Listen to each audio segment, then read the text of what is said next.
ಅವಾಗ ನಾವು pizza burger sandwich ಅಂತೇಳಿ ವೆಸ್ಟರ್ನ್ ಕಲ್ಚರ್ ಇಂಡಿಯಾ ಒಳಗೆ ಅಳವಡಿಸಕ್ಕೆ ಸ್ಟಾರ್ಟ್ ಮಾಡಿದೀವಿ.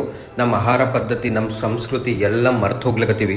ಆಹಾರ ಪದ್ಧತಿ ಮತ್ತು ಸಂಸ್ಕೃತಿ ಮರು ಕಳ್ಸೋ ಸಲುವಾಗಿ ಅವಾಗಿನ ಕಾಲದ ರಾಜರು ಊಟ ಹೆಂಗ್ ಮಾಡ್ತಿದ್ರು, ಪ್ಲೇಸ್ ಹೆಂಗಿರ್ತಿತ್ತು, ಅವ್ರಿಗೆ ಅತಿಥಿ ಸತ್ಕಾರ ಹೆಂಗ್ ಮಾಡ್ತಿದ್ರು ಅಂತ ಹೇಳಿ ಈಗಿನ ಜನರಿಗೆ ತೋರಿಸ್ಕೊಡೋ ಸಲುವಾಗಿ ಒಂದು ದೊಡ್ಡ ಸೆಟಪ್ ಮಾಡ್ಯಾರ. ಎಲ್ಲಪ್ಪ ಅಂತಂದ್ರೆ ನಿಪ್ಪಾಣಿಯಿಂದ 15 ಕಿಲೋಮೀಟರ್ಸ್ ಆಗ್ತದ ಭೀಮ್ಶಿ ಅಂತೇಳಿ ಒಂದು ಹಳ್ಳಿ ಅದ. ಸುತ್ತಮುತ್ತ ಹೊಲ ಅದ, ಅದ್ರ ನಡ್ಬರ್ಕ್ ಒಂದು ದೊಡ್ಡ ನದಿ ಹರಿತದ. ಅದ್ರ ಬಾಜುನೇ ರಾಜವಾಡ ಅಂತೇಳಿ ಒಂದು ದೊಡ್ಡದು ಹೋಟೆಲ್ ಅದ. ಇಲ್ಲಿ 8 ಫ್ಯಾಮಿಲಿ ಸೆಕ್ಷನ್ಸ್ ಅವ. ಎಲ್ಲ ಫ್ಯಾಮಿಲಿ ಸೆಕ್ಷನ್ಸಿಗೆ ಮರಾಠ ರಾಜರ ಕೋಟೆ ಹೆಸರುಗಳು ಇಟ್ಟರ ಮತ್ತು ಅದ್ರ ಚಿತ್ರಗಳೆಲ್ಲ ಒಳಗ ಅಂಟಿಸ್ಯಾರ. ಸುತ್ತಮುತ್ತ ವಾತಾವರಣ ಭಾಳ ಚಲೋ ಅದ. ಎಂಟ್ರಿಗೆ 2 ಆನಿಗಳವ. ರಾಜರಿಗೆ ಹೆಂಗ್ ವೆಲ್ಕಮ್ ಮಾಡ್ತಿರಲ್ಲ ಆಟ ವೆಲ್ಕಮ್ ಮಾಡ್ತಾರ.